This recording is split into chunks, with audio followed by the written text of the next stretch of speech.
ನಮಸ್ತೆ ಎಲ್ಲರಿಗೂ. Welcome to my channel Vedika Nayana conscious ice.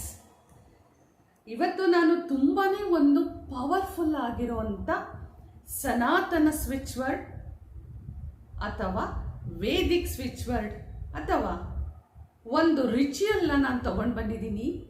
ನಮ್ಮೆಲ್ಲರ ಜೀವನಕ್ಕೆ ಬೇಕಾಗಿರುವಂಥ ಯಾವುದೇ ಕಷ್ಟ ನಷ್ಟ ವಿಘ್ನಗಳನ್ನು ಪರಿಹಾರ ಮಾಡೋವಂಥ ಯಾವ ದಿನ ಗಣೇಶ ಚತುರ್ಥಿಯ ದಿನ ನಾವು ಯಾವ ರೀತಿ ನಮ್ಮ ಆಸೆ ಆಕಾಂಕ್ಷೆಗಳನ್ನು ಕನಸುಗಳನ್ನು ಧ್ಯೇಯವನ್ನು ಗುರಿಯನ್ನು ಮುಟ್ಲಿಕ್ಕೆ ನಾವು ಯಾವ ಒಂದು ಸ್ವಿಚ್ ವರ್ಡನ್ನು ಯೂಸ್ ಮಾಡಬಹುದು ಅಂತ ಹೇಳಿ ನಾನಿವತ್ತು ನಿಮ್ಮೆಲ್ಲರಿಗೂ ವಿಡಿಯೋನ ತಗೊಂಡು ಬಂದಿದ್ದೀನಿ.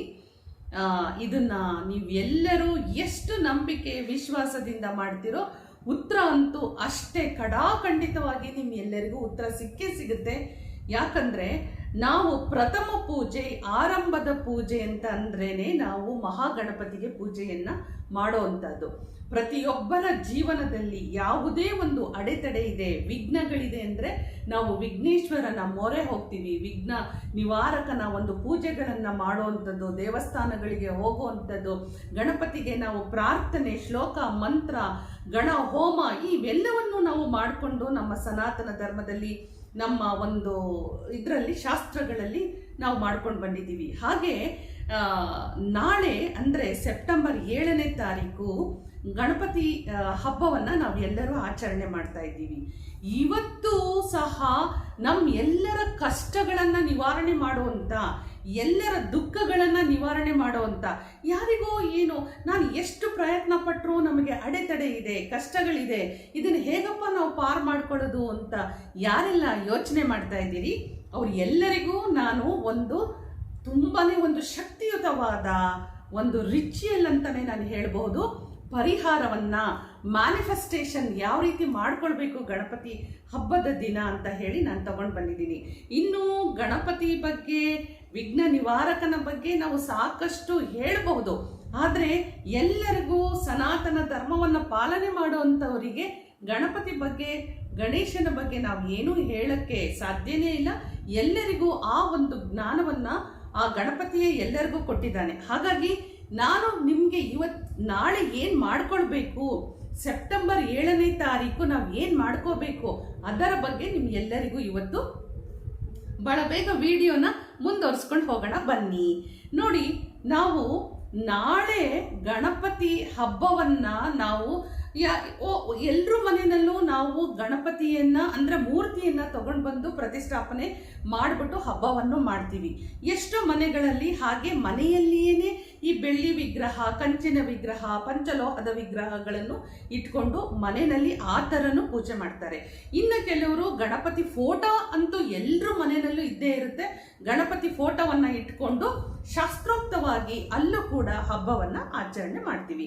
ಇದೆಲ್ಲ ಯಾರ್ಯಾರು ಯಾವ್ಯಾವ ರೀತಿ ಪದ್ಧತಿನಲ್ಲಿ ಗಣಪತಿ ಹಬ್ಬವನ್ನು ಮಾಡ್ತಾ ಇದ್ದೀರೋ ನೀವು ಮಾಡ್ಕೊಳ್ಳಿ. ಇಲ್ಲಿ ನಾನು ಏನು ಹೇಳಕ್ಕೆ ಹೊರಟಿದ್ದೀನಿ ಅಂದರೆ, ಇವಾಗ ಯಾರಿಗಾದರೂ ನಿಮ್ಮ ಒಂದು ಜಾಬೇ ಸಿಕ್ಕಿಲ್ಲಪ್ಪ, ನಾನು ತುಂಬ ಟ್ರೈ ಮಾಡ್ತಾ ಇದ್ದೀನಿ, ಯಾಕೋ ತುಂಬಾ ಅಡೆತಡೆ ಇದೆ, ವಿಘ್ನ ಇದೆ ಇದಕ್ಕೆ ಅಂತ ಅಂದ್ಕೊಂಡಿರೋರು, ಹಾಗೆಯೇ ಇದೇ ಜಾಬಲ್ಲೇ ಇದ್ದೀನಿ, ನನ್ನ ಜಾಬ್ ಅಪ್ಗ್ರೇಡೇಷನ್ ಆಗಲಿಲ್ಲ, ಸ್ಯಾಲರಿ ಇನ್ಕಮ್ ಜಾಸ್ತಿ ಆಗಲಿಲ್ಲ ಅಂತ ತಿಳ್ಕೊಂಡಿರೋರು, ಹಾಗೆಯೇ ಯಾರಿಗೆಲ್ಲ ಮದುವೆ ಆಗಲಿಕ್ಕೆ ವಿಘ್ನಗಳು ಎದುರಾಗಿದೆ ಅಂತ ಹುಡುಗ ಅಥವಾ ಹುಡುಗಿ ಅಂದುಕೊಂಡಿರೋರು, ಹಾಗೆ ನಾವು ಮನೆ ಕಟ್ಟಲಿಕ್ಕೆ ತುಂಬನೇ ವಿಘ್ನಗಳು ಅಡ್ಡ ಬರ್ತಾ ಇದೆ, ಮನೆ ತಗೊಳ್ಳಿಕ್ಕೆ ವಿಘ್ನಗಳು ಅಡ್ಡ ಆಗ್ತಾ ಇದೆ ಅಂತ ಅಂದ್ಕೊಂಡಿರೋರು, ನಾವು ತುಂಬ ಮಗು ಆಗಬೇಕು ಅಂದರೆ ನಮಗೆ ಮಕ್ಕಳಿಲ್ಲ, ಮಕ್ಕಳಾಗಬೇಕು ಅಂತ ಆಸೆ ಪಟ್ಕೊಂಡು ಕಾಯ್ತಾ ಇರೋವಂಥವ್ರು, ಹೀಗೆ ಸಾಕಷ್ಟು ನಿಮ್ಮ ಆಸೆ ಆಕಾಂಕ್ಷೆಗಳನ್ನು ನೆರವೇರಿಸ್ಕೊಳ್ಳಿಕ್ಕೆ ನಾಳೆ ಸೆಪ್ಟೆಂಬರ್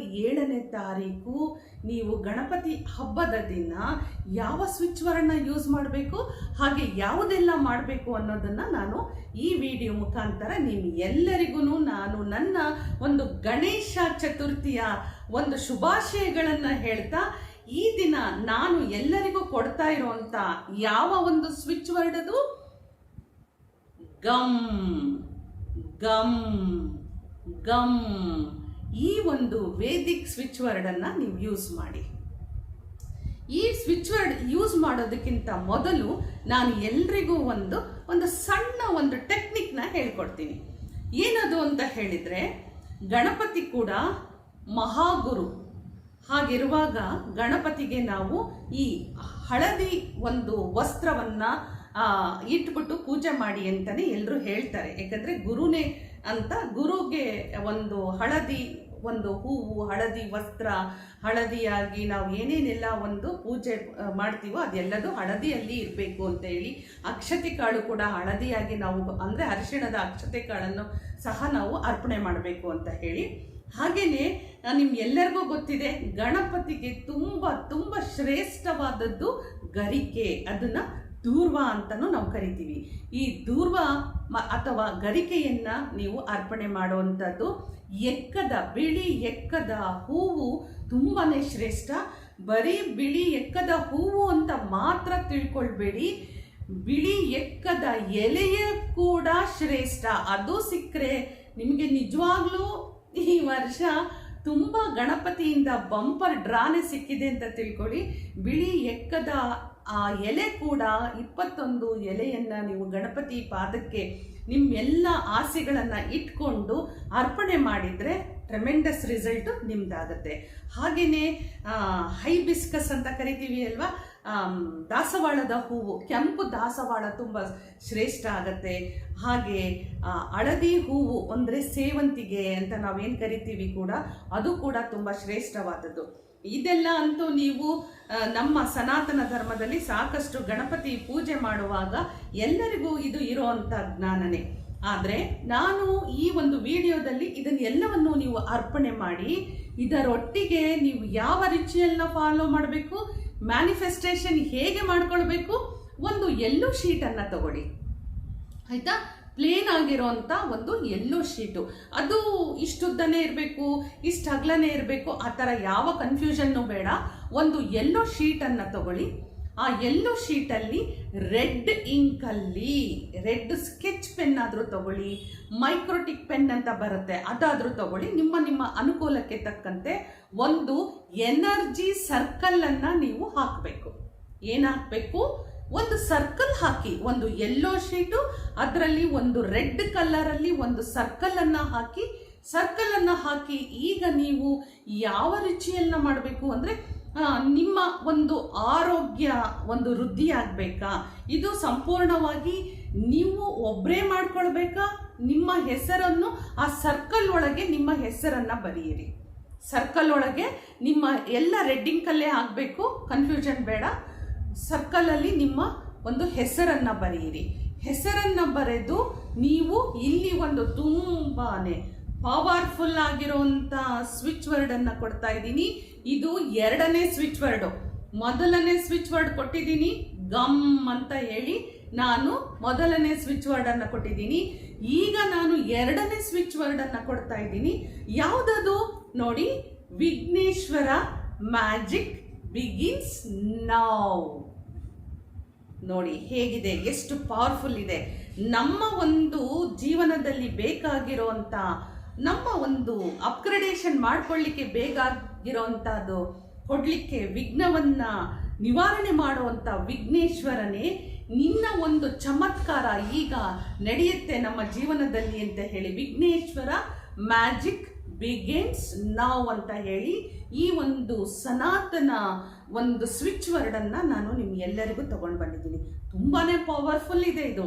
ಮ್ಯಾನಿಫೆಸ್ಟೇಷನ್ ಯಾವ ಮಟ್ಟಕ್ಕೆ ಆಗುತ್ತೆ ಅಂದರೆ, ಆ ಮಟ್ಟದ ಒಂದು ರಿಸಲ್ಟನ್ನು ನಿಮಗೆ ಕೊಡುತ್ತೆ. ಈಗ ನೀವೇನು ಮಾಡಿದ್ರಿ, ಈ ರೆಡ್ ಸರ್ಕಲಲ್ಲಿ ನಿಮ್ಮ ಹೆಸರು, ಹಾಗೆ ವಿಘ್ನೇಶ್ವರ ಮ್ಯಾಜಿಕ್ ಬಿಗಿನ್ಸ್ ನೌ, ಕೆಳಗಡೆಗೆ ನೀವು ಏನು ಮಾಡಬೇಕು, ಒಂದು ಏಂಜಲ್ ನಂಬರನ್ನು ಕೊಡ್ತೀನಿ. ಅಂದರೆ ಇದಕ್ಕೆ ರಿಲೇಟೆಡ್ ಇರೋವಂಥ ಒಂದು ಏಂಜಲ್ ನಂಬರ್ನ ಕೊಡ್ತೀನಿ. 2190 ಅನ್ನೋಂಥ ಒಂದು ಏಂಜಲ್ ನಂಬರನ್ನು ಕೂಡ ಅಲ್ಲಿ ಕೆಳಗಡೆ ಹಾಕೊಳ್ಳಿ. ನೀವು ಹಾಕೊಳ್ಳಿಲ್ಲಿದ್ರೂ ತೊಂದರೆ ಏನೂ ಇಲ್ಲ. ನಾವು ಮಾಡುವಂಥ ರಿಚುವಲ್ಲಿಗೆ ಇನ್ನೂ ಮೋರ್ ಪವರ್ ಬರಲಿ ಅಂತ ಹೇಳಿ 2190 ಅನ್ನೋಂಥ ಒಂದು ನಂಬರ್ನ ಕೊಡ್ತಾ ಇದ್ದೀನಿ, ಏಂಜಲ್ ನಂಬರ್ನ. ಕೆಳಗಡೆ ನೀವೇನು ಮಾಡ್ಕೊಳ್ಬೇಕು, ಆರೋಗ್ಯ ಇದ್ದರೆ ನಾನು ಆರೋಗ್ಯವಂತಳಾಗಿದ್ದೇನೆ ಅಂತ ಹೇಳಿ ಬರಿಬೇಕು ಅಲ್ಲಿ. ಓಕೆ, ಇದು ಒಂದು ರಿಚುವಲ್ ಆಯಿತು. ಇವಾಗ ಇಲ್ಲ, ನಾನು ಇಡೀ ಫ್ಯಾಮಿಲಿಗೋಸ್ಕರ, ನನ್ನ ಫ್ಯಾಮಿಲಿ ಸುರಕ್ಷಿತವಾಗಿರಲಿ ಅಂತ ಹೇಳಿ ನಾನು ಮಾಡ್ತಾ ಇದ್ದೀನಿ ಅಂತ ಹೇಳಿದರೆ, ಯೆಲ್ಲೋ ಶೀಟಲ್ಲಿ ರೆಡ್ ಎನರ್ಜಿ ಸರ್ಕಲ್ ಮಾಡಿಬಿಟ್ಟು ರೆಡ್ ಪೆನ್ನಲ್ಲೇನೆ ನಿಮ್ಮ ಕುಟುಂಬದ ಫ್ಯಾಮಿಲಿ ಮೆಂಬರ್ಸ್ ಎಲ್ಲ ನೇಮ್ಸನ್ನು ಹಾಕಿ, ಎಲ್ರದ್ದು ಹಾಕಿ, ಅಲ್ಲಿ ವಿಘ್ನೇಶ್ವರ ಮ್ಯಾಜಿಕ್ ಬಿಗಿನ್ಸ್ ನೌ ಅಂತ ಹೇಳಿ, ನಾವು ನನ್ನ ಫ್ಯಾಮಿಲಿ ಸುರಕ್ಷಿತವಾಗಿದೆ. ನೋಡಿ ಎಷ್ಟು ಸಿಂಪಲ್ ಆಗಿದೆ. ನನ್ನ ಫ್ಯಾಮಿಲಿ ಆರೋಗ್ಯಕರವಾಗಿದೆ. ಓಕೆ, ಸಾರಿ, ನನ್ನ ಫ್ಯಾಮಿಲಿ ಸಮೃದ್ಧಿಯಾಗಿದೆ. ಈ ಥರ ನೀವು ನಿಮ್ಮದೇ ಆದ ಎನರ್ಜಿ ಲೆವೆಲ್ಸ್ ಏನು ಹೇಳುತ್ತೋ ಆ ಮುಖಾಂತರ ನೀವು ಒಂದು ಕೆಳಗಡೆಗೆ ಏನು ಬೇಕಾಗಿದೆ ಅದನ್ನು ನೀವು ಬರ್ಕೊಂಡು ಏನು ಮಾಡಬೇಕು, ಇವಾಗ ಆ ಶೀಟನ್ನು ಮಡಚ್ಕೊಳ್ಳಿ. ಮಡಚುವಾಗ ಹೇಗೆ ಬೇಕು ಹಾಗೆ ಮಡಚಬೇಡಿ. ಇದು ಶೀಟ್ ಅಂತ ಹೇಳಿದ್ರೆ ನಿಮ್ಮ ಕಡೆಗೇನೆ ಒಂದು ಫೋಲ್ಡ್ ಮಾಡಿ, ಮತ್ತೊಂದು ನಿಮ್ಮ ಕಡೆಗೆ ಒಂದು ಫೋಲ್ಡನ್ನು ಮಾಡಿ. ಗೊತ್ತಾಗ್ತಾ ಇದೆಯಲ್ವಾ? ಈ ಫೋಲ್ಡನ್ನು ಮಾಡಿ ನಾಳೆ ಏನು ಮಾಡಬೇಕು, ಗಣಪತಿಯನ್ನ ಯಾರೆಲ್ಲ ಮನೆಯಲ್ಲಿ ಪ್ರತಿಷ್ಠಾಪನೆ ಮಾಡಿದ್ದೀರೋ ಗಣಪತಿಯ ಪಾದದ ಹತ್ರ ತಗೊಂಡೋಗಿ ನಿಮ್ಮ ವಿಷನ್ನು ಇಡಿ. ಯಾರೆಲ್ಲ ಫೋಟೋ ಮುಂದೆ ಪೂಜೆಗಳನ್ನು ಮಾಡ್ತಿರೋ ಫೋಟೋ ಮುಂದಿಡಿ. ಹಾಗೆ ಇನ್ಯಾವುದಾದ್ರೂ ಬೆಳ್ಳಿ ಬಂಗಾರದ್ದು ಪಂಚಲೋಹದ್ದು ಇದ್ರೆ ಅದರ ಮುಂದೆ ಇಡಿ. ಒಟ್ಟು ಗಣಪತಿಯ ಪಾದದ ಮುಂದೆ ಅಥವಾ ಗಣಪತಿ ಮುಂದೆ ನೀವು ಇದನ್ನ ಇಟ್ಟು ಅರಿಶಿನ ಕುಂಕುಮ ಗಂಧ ಅಕ್ಷತೆಗಳನ್ನ ಇಟ್ಟು, ಮೇನಾಗಿ ಏನು ಗರಿಕೆಯ ದೂರ್ವದ ಒಂದು ಅರ್ಪಣೆಯನ್ನ ಮಾಡಬೇಕು. ನೀವು ಅದ್ರ ಮೇಲೆ ಗರಿಕೆಯನ್ನ ಅರ್ಪಣೆ ಮಾಡಬೇಕು. ಇದಂತೂ ನೀವು ಯಾರು ಮಿಸ್ ಮಾಡೋ ಹಾಗೆ ಇಲ್ಲ. ಗರಿಕೆ ಇಲ್ದೇನೆ ನಿಮ್ಮ ವಿಶ್ ಮ್ಯಾನಿಫೆಸ್ಟ್ ಆಗೋದೇ ಇಲ್ಲ. ಗರಿಕೆಯನ್ನ ನೀವು ತಗೊಂಡು ಬರಲೇಬೇಕು, ಪೂಜೆ ಮಾಡಲೇಬೇಕು ನಾಳೆ ಗಣಪತಿಗೆ. ಹಾಗಾಗಿ ಅದರ ಮೇಲೆ ನಿಮ್ಮ ಇಷ್ಟ. ಹೇಗಿದ್ರೂ ನಾವೆಲ್ಲ ಸನಾತನ ಧರ್ಮದವರು 21 ಗರಿಕೆ, 54 ಗರಿಕೆ, 108 ಗರಿಕೆ, 1108 ಗರಿಕೆ, ಅದು ನಿಮ್ಮ ಯಥಾಶಕ್ತಿ. ಆದರೆ ಮಿನಿಮಮ್ ಅಂದ್ರು 21 ಗರಿಕೆಯನ್ನ ನೀವು ಇಡಲೇಬೇಕು. ಗರಿಕೆಯನ್ನ ಇಡುವಾಗ ಯಾವ ಮಂತ್ರ ಪಠಣೆ ಮಾಡಬೇಕು? ಮಂತ್ರ ಹೀಗಿದೆ, ಬನ್ನಿ ಹೇಳ್ತೀನಿ. ಇದಂ ದೂರ್ವಾದಲಂ ಓಂ ಗಂ ಗಣಪತಿಯೇ ನಮಃ. ಎಷ್ಟು ಪವರ್ಫುಲ್ ಆಗಿದೆ ಗೊತ್ತಾ ಈ ಮಂತ್ರ. ನಾಳೆ ನಿಮ್ಮ ವಿಶ್ಗಳು ಫುಲ್ಫಿಲ್ ಆಗಬೇಕು, ಮ್ಯಾನಿಫೆಸ್ಟ್ ಆಗಬೇಕು, ನಿಮ್ಮ ಕೈ ಸೇರಬೇಕು, ನಿಮ್ಮ ಕಷ್ಟಕ್ಕೆ ಒಂದು ಪರಿಹಾರ ಸಿಗಬೇಕು ಅಂದರೆ ನೀವು ಈ ಮಂತ್ರವನ್ನು 21 ಬಾರಿ ಅಲ್ಲಿ ನೀವು ಗರಿಕೆಯನ್ನು ಇಡ್ತಾ ಈ ಮಂತ್ರವನ್ನು ಪಠಣೆ ಮಾಡಿ. ಓಕೆ, ಯಾರಿಗೆಲ್ಲ ಮಂತ್ರ ಸರಿಯಾಗಿ ಕೇಳಿಸ್ಲಿಲ್ವೋ ಬ್ಯಾಕ್ ಹೋಗಿ ಮತ್ತೊಮ್ಮೆ ವಿಡಿಯೋನ ಕೇಳಿಸ್ಕೊಳ್ಳಿ, ಕ್ಲಿಯರ್ ಆಗುತ್ತೆ. ಇದು ತುಂಬಾ ಪವರ್ಫುಲ್ ಮಂತ್ರ ಆಗಿದೆ. ಹಾಗಾಗಿ ಈ ಮಂತ್ರವನ್ನು ನೀವು ಜಪ ಮಾಡಿ. ಎಲ್ಲಿವರೆಗೂ ಮಾಡಬೇಕು? ಗಣಪತಿ ಹಬ್ಬ ಅನಂತ ಚತುರ್ದಶಿ ಬರೋವರೆಗೂ ಇದು ಹಬ್ಬನೇ ನಮಗೆ. ಅದು ಪವರ್ಫುಲ್ ದಿನಗಳೇ ನಡೆಯುತ್ತೆ. 11ನೇ ದಿನ ಅನಂತ ಚತುರ್ದಶಿ ಬರೋ ತನಕನೂ ಇದು ಈ ಒಂದು ದಿನಗಳು ಏನಿರುತ್ತೆ ಅಲ್ವಾ, ಸಂಪೂರ್ಣವಾಗಿ ಗಣಪತಿಗೆ ಸಂಬಂಧಪಟ್ಟಂತ ದಿನಗಳೇ ಆಗಿರುತ್ತೆ. ಅದಕ್ಕೇನೆ ನಾವೆಲ್ಲ ಮೊದಲನೇ ದಿನ ಗಣಪತಿ ವಿಸರ್ಜನೆ, 3ನೇ ದಿನ, 5ನೇ ದಿನ, ಮತ್ತೆ 7ನೇ ದಿನ, 9ನೇ ದಿನ, 11ನೇ ದಿನ ಅನಂತ ಚತುರ್ದಶಿ ಹಬ್ಬವನ್ನು ನಾವು ಮಾಡಿ ನಂತರ ನಾವು ಗಣಪತಿ ವಿಸರ್ಜನೆಯನ್ನು ಯಾಕೆ ನಾವು ಮಾಡ್ತೀವಿ ಅಂದರೆ ಸಂಪೂರ್ಣವಾಗಿ ಗಣಪತಿಯ ಎನರ್ಜಿ ಇರುತ್ತೆ, ಗಣಪತಿಯ ಪವರ್ ಇರುತ್ತೆ.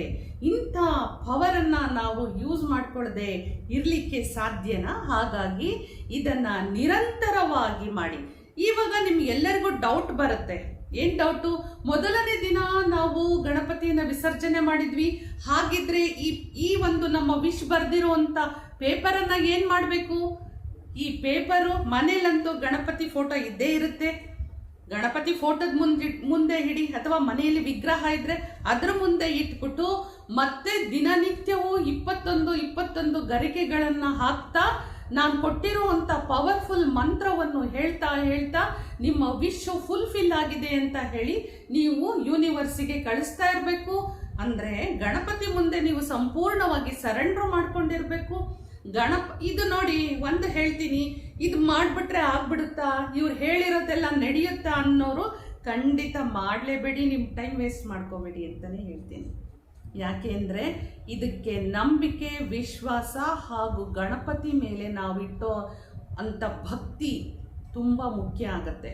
ಯಾರು ಗಣಪತಿಯನ್ನು ಸಂಪೂರ್ಣವಾಗಿ ಭಕ್ತಿ ಗೌರವದಿಂದ, ನಂಬಿಕೆ, ವಿಶ್ವಾಸದಿಂದ ಪೂಜೆ ಮಾಡ್ತೀರೋ, ನಿಮ್ಮ ಮನಸ್ಸಿನಲ್ಲಿರೋ ಅಂಥದ್ದು ಗಣಪತಿ ಪಾದಕ್ಕೆ ನೀವು ಅರ್ಪಣೆ ಮಾಡಿ ಈ ಒಂದು ರಿಚುವಲ್ನ ಫಾಲೋ ಮಾಡ್ತೀರೋ, ರಿಸಲ್ಟ್ ಅಂತೂ ನೀವೇ ಕೆಳಗಡೆಗೆ ಕಮೆಂಟ್ ಮುಖಾಂತರ ನನಗೆ ಹೇಳ್ತೀರಿ. ಅಷ್ಟೊಂದು ಪವರ್ಫುಲ್ ಆಗಿರೋಂಥ ರಿಚುವಲ್ನ ನಿಮ್ಗೆಲ್ಲರಿಗೂ ಗಣಪತಿ ಹಬ್ಬದಿಂದ ಅನಂತ ಚತುರ್ದಶಿ ಹಬ್ಬದವರೆಗೂ ನೀವು ಇದನ್ನು ಮಾಡಲೇಬೇಕು. ಆದರೆ ಇಲ್ಲಿ ಇನ್ನೊಂದು ನಾನು ನಿಮ್ಮನ್ನು ಸ್ವಲ್ಪ ಮಟ್ಟಕ್ಕೆ ಇನ್ನೂ ಕರ್ಕೊಂಡೋಗಕ್ಕೆ ಇಷ್ಟಪಡ್ತೀನಿ. 11 ದಿನಕ್ಕೆ ಮಾಡಿ ಸುಮ್ಮನಾಗಬೇಡಿ, ಅಲ್ಲಿಂದ ಕಂಟಿನ್ಯೂ ಮಾಡಿ. ಮಿನಿಮಮ್ ಅಂದ್ರೂ 21 ಡೇಸು ನಿಮ್ಮ ವಿಶ್ವ ನಿರಂತರವಾಗಿ ನಡೀತಾ ಇರಲಿ. ಈ 21 ಡೇಸಲ್ಲಿ ಯಾರಿಗೆಲ್ಲ ಯಾವ ರೀತಿಯ ನಮ್ಮ ಯೋಗ್ಯತೆಗೆ ಅನುಸಾರನೇ ನಾವು ಯಾವ ರೀತಿ ಭಕ್ತಿ, ಗೌರವ, ಶ್ರದ್ಧೆ ಇಟ್ಕೊಂಡು ನಂಬಿಕೆ, ವಿಶ್ವಾಸವನ್ನು ಇಟ್ಕೊಂಡು ಮಾಡ್ತೀವೋ ಅಷ್ಟು ಬೇಗ ನಮಗೆ ಈ ಫಲ ದೊರಕುತ್ತೆ. ಈ ಮ್ಯಾನಿಫೆಸ್ಟೇಷನ್ ನಿಮಗೆ ಸಿಗುತ್ತೆ. ಉತ್ತರ ಅಂತೂ ಖಂಡಿತವಾಗಿ ಬಂದೇ ಬರುತ್ತೆ. ಯಾಕಂದರೆ ನಾವು ತುಂಬ ವರ್ಷಗಳಿಂದ ಇದನ್ನು ನೋಡ್ಕೊಂಡು ಬಂದಿರುವಂಥದ್ದು. ಹಾಗಾಗಿ ಕಡಿಮೆ ಅಂದರೂ 2-3 ವರ್ಷದಿಂದ ಸಾಕಷ್ಟು ಉತ್ತರಗಳನ್ನು ನಾವು ನೋಡ್ಕೊಂಡು ಬಂದಿರೋದ್ರಿಂದ ಈ ವರ್ಷನೂ ಎಲ್ಲರಿಗೂ ಇದರ ಉಪಯೋಗ ಆಗಲಿ ಅಂತ ಹೇಳಿ ಈ ಒಂದು ವಿಡಿಯೋನ ನಾನು ನಿಮಗೆ ತಗೊಂಡು ಬಂದಿದ್ದೀನಿ. ಮಂತ್ರಗಳನ್ನು ನೀವು ಸರಿಯಾಗಿ ಏನಾದರೂ ಮಿಸ್ಟೇಕ್ ಆಯಿತು ಅಂದರೆ ಮತ್ತೊಮ್ಮೆ ವಿಡಿಯೋನ ನೋಡಿ. ಈ ವಿಡಿಯೋ ನೋಡಿದಾಗ ನಿಮಗೆ ಯಾವ ಮಂತ್ರ ಹೇಳಿದ್ದೀವಿ ಅಂತ ಹೇಳಿ ನಿಮಗೆ ಗೊತ್ತಾಗುತ್ತೆ. ಹಾಗೆಯೇ ಎಷ್ಟು ಸಾರಿ ನೀವು ಗಮ್ ಗಮ್ ಗಮ್ ಅಂತ ಹೇಳಿ ನೀವು ಈ ವೇದಿಕ್ ಮಂತ್ರವನ್ನು ಚಾಂಟ್ ಮಾಡ್ತಿರೋ ಗಣಪತಿ ಮುಂದೆ, ಅಷ್ಟು ನಿಮ್ಮ ಇಂಟ್ಯೂಷನ್ನ ಸೆಟ್ ಮಾಡ್ಕೊಳ್ಳಿ. ಅಂದರೆ ಯಾವ ಕಾರಣಕ್ಕಾಗಿ ನೀವು ಈ ಮಂತ್ರವನ್ನು ಚಾಂಟ್ ಮಾಡ್ತಾ ಇದ್ದೀರಿ, ಈ ಇಂಟ್ಯೂಷನ್ನ ನೀವು ಸೆಟ್ ಮಾಡಿಕೊಂಡ್ರೆ ಉತ್ತರ ನಿಮಗೆ ಅಷ್ಟೇ ಬೇಗ ಸಿಗುತ್ತೆ. ಇಲ್ಲಿ ಮತ್ತೊಮ್ಮೆ ನಿಮ್ಮ ಎಲ್ಲರಿಗೂ ನಾನು ಒಂದು ಸಣ್ಣ ಸಜೆಷನ್ ಏನು ಕೊಡೋದು ಅಂದರೆ, ಇದು ಎಲ್ಲವನ್ನೂ ನೀವು ಮಾಡುವಾಗ ನಿಮ್ಮ ಇಂಟ್ಯೂಷನ್ ತುಂಬ ಕರೆಕ್ಟಾಗಿರಬೇಕು. ಇವತ್ತೊಂದು ಇಂಟ್ಯೂಷನ್ ಇಟ್ಕೊಂಡೆ 21 ದಿನ ಇದೆ, ಅಯ್ಯೋ ಯಾಕೋ ಸರಿ ಹೋಗಲಿಲ್ಲ, ನಾಳೆ ಒಂದು ಇಟ್ಕೊಳ್ತೀನಿ, ನಾಳೆಯಿಂದ ಮಾಡಬಹುದಾ, ಇದೆಲ್ಲ ಬೇಡ. ಒಂದು ಸಾರಿ ನನ್ನ ವಿಡಿಯೋವನ್ನು ನೋಡಿದಾಗ you take your own time, sit, ಆರಾಮಾಗಿ ಕುತ್ಕೊಳ್ಳಿ, ಯೋಚನೆ ಮಾಡಿ ನಿಮ್ಮ ಜೀವನಕ್ಕೆ ಏನು ಬೇಕಾಗಿದೆ ಅಂತ ಆ ಇಂಟ್ಯೂಷನ್ನ ಸೆಟ್ ಮಾಡ್ಕೊಳ್ಳಿ. ಸೊ ಶ್ರದ್ಧಾ, ಭಕ್ತಿ, ಗೌರವದಿಂದ, ನಂಬಿಕೆ, ವಿಶ್ವಾಸದಿಂದ ಇದನ್ನು ಮಾಡಿ 7ನೇ ತಾರೀಕಿಂದ 17ನೇ ತಾರೀಕು ಈ ಒಂದು ಪವರ್ಫುಲ್ ದಿನಗಳಲ್ಲಿ ನಿಮ್ಮ ಯಾವುದೇ ಒಂದು ವಿಶಸ್ ಮ್ಯಾನಿಫೆಸ್ಟ್ ಆಗೇ ಆಗುತ್ತೆ. ಉತ್ತರವನ್ನು ನೀವು ನೋಡ್ತೀರಿ. ಹಾಗೆ ಖಂಡಿತ 11ನೇ ದಿನಕ್ಕೆ ಮಾತ್ರ ನಿಲ್ಲಿಸ್ಬೇಡಿ. ನಿಲ್ಲಿಸಿದ್ರೂ ತೊಂದರೆ ಏನಿಲ್ಲ, ಅದನ್ನು ಇನ್ನೂ ಒಂದು 10 ದಿನ ಮುಂದೆ ಬನ್ನಿ. ಗಣಪತಿಗೆ 2-1 ಅಂದರೆ 21 ಅನ್ನೋದು ತುಂಬ ಶ್ರೇಷ್ಠವಾದ ನಂಬರು. ಆ್ಯಕ್ಚುಲಿ ಹೇಳಬೇಕು ಅಂದರೆ 21 ಅನ್ನೋದೇ ಗಣಪತಿಯ ನಂಬರು. ಹಾಗಿರುವಾಗ ಸೊ ಇದೆಲ್ಲ ನಾವು ಯೋಚನೆ ಮಾಡಿದಾಗ ನಮ್ಗನ್ಸುತ್ತೆ ಖಂಡಿತ 21 ದಿನ ತುಂಬ ಶ್ರದ್ಧೆ, ಭಕ್ತಿ, ಗೌರವದಿಂದ, ನಂಬಿಕೆಯಿಂದ ಮಾಡಿ. ಹಾಗೆ 21 ದಿನ ಆಯಿತು ನಮ್ಗೆ ರಿಸಲ್ಟ್ ಬಂದಿಲ್ಲ, ಈ ಮತ್ತು ನೆಗೆಟಿವ್ ಥಾಟ್ ಕೊಡಬೇಡಿ. ಸೊ ನಿಮ್ಮ ಕೆಲಸ ಏನು, ಇದನ್ನು ಮಾಡಿ ಬಿಟ್ಬಿಡಿ. ಗಣಪತಿ ಬಪ್ಪ ನೋಡ್ಕೊಳ್ತಾರೆ. ಖಂಡಿತವಾಗ್ಲೂ ನಾವು ಮನುಷ್ಯರಿಗೆ ಕೃತಜ್ಞತೆ ಅನ್ನೋದು ಬಹಳ ಕಮ್ಮಿ ಇರುತ್ತೆ. ಆದರೆ ಭಗವಂತನಿಗೆ ಒಂದು ಮಂತ್ರ, ಒಂದು ಶ್ಲೋಕ, ಒಂದು ಹೂವು, ಒಂದು ಅಕ್ಷತೆ, ಒಂದು ಗರಿಕೆಯನ್ನು ಇಟ್ಟರೂ ಕೂಡ ಅದರ ಉತ್ತರ, ಅದರ ಒಂದು ತೀರಿಸ್ಬಿಡ್ತಾನೆ ಭಗವಂತ. ಈ ಭಕ್ತರು ಬಂದು ನನಗೆ ಈ ಥರ ಮಾಡಿದ್ದಾರೆ, ನಾನು ಇವ್ರನ್ನ ಇಟ್ಕೊಳ್ಬಾರ್ದು, ಇದಕ್ಕೆ ನಾನು ಉತ್ತರ ಕೊಡಲೇಬೇಕು ಅಂತ ಹೇಳಿ ಭಗವಂತ ಖಂಡಿತವಾಗ್ಲೂ ಕೊಟ್ಟೆ ಕೊಡ್ತಾನೆ. ಎಲ್ಲರಿಗೂ ಗಣೇಶ ಚತುರ್ಥಿಯ ಹಬ್ಬದ ಹಾರ್ದಿಕ ಶುಭಾಶಯಗಳು. ನಿಮ್ಮ ಎಲ್ಲರ ಕನಸು, ನನಸು, ಗುರಿ, ಧ್ಯೇಯ ಎಲ್ಲವೂ ಮ್ಯಾನಿಫೆಸ್ಟ್ ಆಗಲಿ ಅಂತ ಹೇಳಿ ಹೋಗ್ಬರ್ಲ. ಮುಂದಿನ ಒಂದು ಹೊಸ ವಿಡಿಯೋದಲ್ಲಿ ಮತ್ತೊಂದು ಹೊಸದಾಗಿ ಇಂಟ್ರೆಸ್ಟಿಂಗ್ ಆಗಿರುವಂಥ ಟಾಪಿಕ್ನ ತಗೊಂಡು ಬರ್ತೀನಿ. ನಮಸ್ಕಾರ.